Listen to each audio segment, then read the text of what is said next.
მოგესალმებათ ინოვაციური ონლაინ პროექტი. მე ვარ თამარ ღუღუნიშვილი და ეს არის ჩვენი გეომეტრიული ნაწილის მეორე ვიდეო ლექცია. დღეს ჩვენ ვისაუბრებთ სამკუთხედებზე, ვისწავლით თუ რა დასახის სამკუთხედები არსებობს და ბოლოს განვიხილავთ მნიშვნელოვან ამოცანებს. დავიწყოთ სამკუთხედის განმარტებით. სამკუთხედი ეწოდება ფიგურას, რომელიც შედგება ერთ წრფეზე არამდებარე სამი წერტილისგან და ამ წერტილების წყვილ-წყვილად შემაერთებელი სამი მონაკვეთისაგან. მოცემულ წერტილებს სამკუთხედის წვერუები ეწოდებათ.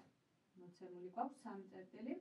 ხოლო რაც შეეხება მონაკვეთებს, AB მონაკვეთს, BC-ს და AC მონაკვეთს, ეწოდებათ სამკუთხედის გვერდები. ჩავწეროთ AB მონაკვეთი, ანუ სამკუთხედის AB გვერდი, BC გვერდი და ასევე AC გვერდი.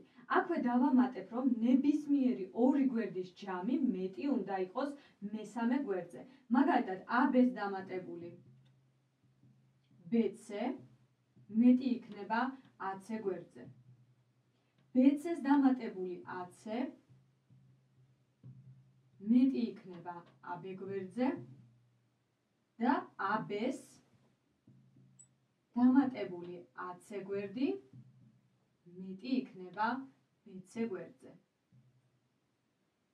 რაც შეეხება სამკუთხედის კუთხეებს, მისი კუთხეების ჯამი, ანუ კუთხე A-ს დამატებული კუთხე B დამატებული კუთხე C აუცილებლად იქნება 180 გრადუსის ტოლი. და შეგვიძლია ჩავწეროთ შემდეგი სახით: კუთხე A-ს დამატებული კუთხე B დამატებული კუთხე C უდრის 180 გრადუსს.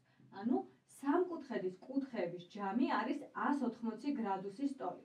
სამკუთხედის კუთხეები კიდევ შეგვიძლია მეორე სახით წარმოვადგინოთ. კუთხე A შეგვიძლია ასევე ჩავწეროთ როგორც კუთხე BAC. კუთხე BAC. კუთხე B-ს წარმოდგენა შეგვიძლია როგორც კუთხე ABC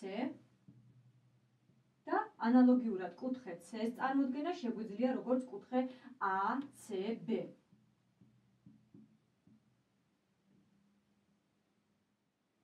ახლა კი განვიხილოთ ტოლფერდა და ტოლგვერდა სამკუთხედები. სამკუთხედს ეწოდება ტოლფერდა, თუ მას ორი გვერდი აქვს ტოლი, ხოლო ერთი განსხვავებული. ტოლგვერდებს ვუწოდებთ სამკუთხედის ფერდებს, ხოლო განსხვავებულ გვერდს ეწოდება სამკუთხედის ფუძე. დავაწეროთ ფერდი, ფერდი და ფუძე. ჩვენი მოცემული სამკუთხედი არის ტოლფერდა, რადგან A1 B1 უდრის B1 C1-ს. უდრის B1 C1-ს. ხოლო რაც შეეხება ტოლგვერდა სამკუთხედს, მისი ყველა გვერდი იქნება აუცილებლად ტოლი. ანუ AB გვერდი ტოლი იქნება BC გვერდის და ტოლი იქნება ამავდროულად AC გვერდის. და დავწეროთ AB უდრის BC-ს და უდრის AC-ს. აქვე აღვნიშნავ, რომ სამკუთხედი თუ გვაქვს ჩვენ ტოლგვერდა, ყველა კუთხე იქნება აუცილებლად ტოლი. ანუ კუთხე A ტოლი იქნება კუთხე B-ს და ტოლი იქნება კუთხე C-ს. რადგან ვიცით, რომ სამკუთხედის კუთხეების ჯამი არის 180 გრადუსი, აქედან გამომდინარე, თითოეული კუთხის გრადუსული ზომა აუცილებლად იქნება 60 გრადუსის ტოლი და ჩავწეროთ კუთხე A უდრის კუთხე B-ს, უდრის კუთხე C-ს და უდრის 60 გრადუსს. ტოლგვერდა სამკუთხედში, ხოლო ტოლფერდა სამკუთხედში აუცილებლად ფუძესთან მდებარე კუთხეები იქნება ტოლი. ანუ კუთხე A1 ტოლი იქნება კუთხე C1-ის. ესეც ჩავწეროთ.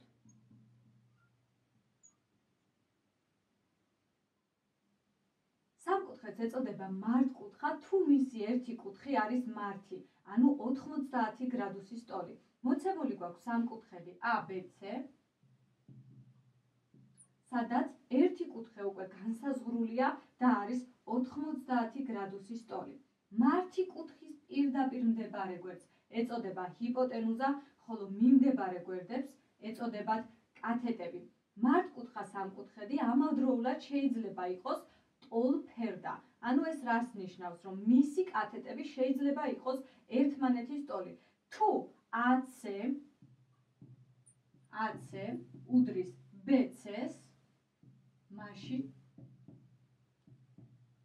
კუთხე B ტოლი იქნება კუთხე 100. და უკვე განსაზღვრული 45 გრადუსის ტოლი. რადგან ვიცით, რომ მართკუთხა სამკუთხედში ერთი კუთხე არის 90 გრადუსი, დანარჩენი ორი კუთხის ჯამი აუცილებლად უნდა იყოს 90 გრადუსის ტოლი, 90 გრადუსი კი რომ გავყოთ 2-ზე, ეს არის 45 გრადუსის ტოლი.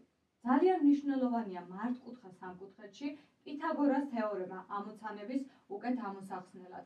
ვიცით, რომ ჰიპოტენუზის კვადრატი უდრის კათეტების კვადრატების ჯამს. დავწეროთ AB-ს კვადრატი, ჩვენ შემთხვევაში ჰიპოტენუზა არის AB, უდრის AC-ს კვადრატს დამატებული BC-ს კვადრატი. მოვიყვანოთ ამის დამადასტურებელი ერთ-ერთი მაგალითი, თქვათ დაუშვათ AC გვერდი იყოს თუ AC უდრის 6 და BC უდრის 8-ს. გვეკითხებიან AB გვერდის სიგრძეს. AB ამ შემთხვევაში, ანუ AB-ს კვადრატი უდრის AC-ს კვადრატს, ანუ 36-ს დამატებული 8-ს კვადრატი, ანუ 64. AB-ს კვადრატი უდრის 100-ს, ანუ AB ტოლი იქნება 10-ის. ამრიგად, თუ კი ვიცით, მოცემული გვაქვს კათეტი და ჰიპოტენუზა და გვეკითხებიან მეორე კათეტს, ძალიან მარტივად ვიპოვით პითაგორას თეორემის გამოყენებით. ან თუ ვიცით კათეტები და გვეკითხებიან ჰიპოტენუზას. ჩვენ შემთხვევაში მოცემული გქონდა კათეტების ზომა, ანუ ეს იყო 6-ის და 8-ის ტოლი, მარტივად ვიპოვეთ ჰიპოტენუზა, რომ უდრის 10-ს. დავაწეროთ 6, 8 და 10. დავუშვათ მოცემული გვაქვს ნებისმიერი სამკუთხედი MNK, ჩავწეროთ სამკუთხედი MNK და გვეკითხებიან M კუთხეს, თუ კი ვიცით კუთხე N-ის და კუთხე K-ს გრადუსული ზომები. როგორ უნდა მოვიქცეთ? პირველ რიგში გავიხსენოთ, რომ სამკუთხედის კუთხეების ჯამი ეს არის 180 გრადუსის ტოლი. ანუ მარტივად კუთხე M უდრის 180 გრადუსს გამოკლებული კუთხე N-ს დამატებული კუთხე K, რაც ტოლი იქნება 120 გრადუსის. კუთხე M უდრის 180, რომ 120 გამოვაკლოთ, ეს არის 60 გრადუსის ტოლი. გადავიდეთ შემდეგ ამოცანაზე. დავუშვათ მოცემული გვაქვს მართკუთხა სამკუთხედი, სადაც განსაზღვრულია ერთი კუთხის გრადუსული ზომა, ეს არის 30 გრადუსი. ავტომატურად ვიცით, რომ მეორე კუთხის გრადუსული ზომაც განსაზღვრულია, რადგან ეს არის მართკუთხა სამკუთხედი 90 გრადუსის ტოლი და ვიპოვოთ კუთხე A. კუთხე A ტოლი იქნება 90 გრადუსს გამოკლებული 30 გრადუსი, ანუ 60 გრადუსის ტოლი. აქვე დავამატებ, რომ 30 გრადუსიანი კუთხის პირდაპირ მდებარე კათეტი ჰიპოტენუზის ნახევარია.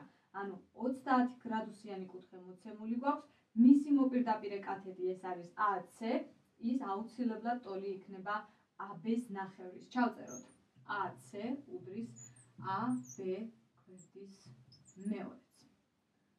დავუშვათ მოცემული გვაქვს მართკუთხა სამკუთხედი, გვაქვს 30 გრადუსიანი კუთხე და ვიცით ჰიპოტენუზა ეს არის 10-ის ტოლი. AC ამ შემთხვევაში აუცილებლად იქნება 5. ბოლოს განვიხილოთ კიდევ ერთი საინტერესო ამოცანა.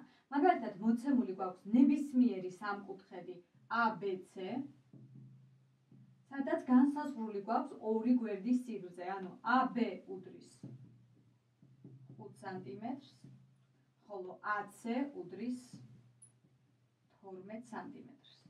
გვეკითხებიან BC გვერდის სიგრძეს, თუ კი ის აუცილებლად გამოისახება მთელ რიცხვებში. როგორ უნდა მოვიქცეთ? პირველ რიგში გავიხსენოთ ჩვენი უკვე ნასწავლი თვისება, რომ სამკუთხედში ნებისმიერი გვერდი ნაკლები იქნება დანარჩენი ორი გვერდის სიგრძეთა ჯამზე. დავწეროთ BC, ნაკლები იქნება AC-ს დამატებული AB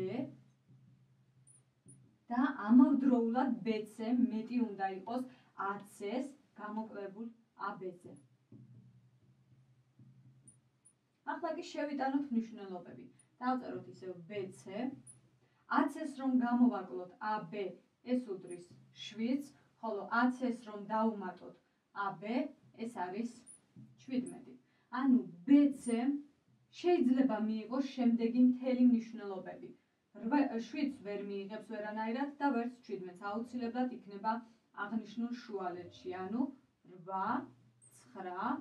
8, 9, 10, 11, 12, 13, 14, 15 და 16.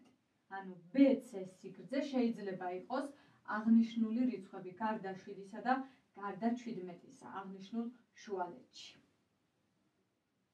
ამ ვიდეო ლექციისთვის სულ ეს იყო. მომავალ შეხვედრამდე